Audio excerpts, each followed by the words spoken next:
નમસ્કાર મારા વાલા ચાહક મિત્રો, જય દીપોમાં, જય મેરડીમાં, જય જીવલી કરશન મહારાજ. મિત્રો જણાવતા ખૂબ જ આનંદ થાય છે કે તારીખ 5, 10, 6, 10 અને 7, 10 મિત્રો જિલ્લો આણંદ, મેલડીમાં ધામ અને મલાતજ ગામ 474ની શેરીમાં મિત્રો રાજરાજેશ્વરી પરમ પરમેશ્વરી શ્રી મેરડી માતાજી અને જીવલી કરશન મહારાજની અસીમ કૃપાથી મલાતજના આંગણે 13, 14 ને પૂનમ 5, 10, 6, 10 અને 7, 10 પૂર્ણેશ્વરી દિવસે મંદિરનો ભવ્ય પાટોત્સવ અને જીર્ણોદ્વાર છે.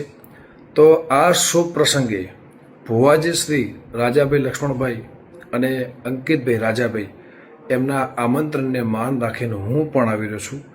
અને મિત્રો 3 દિવસ પ્રસંગ છે. ગરબાની મોજ કરીએ અને રમેલની મોજ કરીએ. હું પણ આવી રહ્યો છું, અન્ય કલાકારો પણ આવી રહ્યા છે. તો બધાને 18 વર્ણને બધાને જાહેર આમંત્રણ. જય મેરડીમાં, જય દીપોમાં.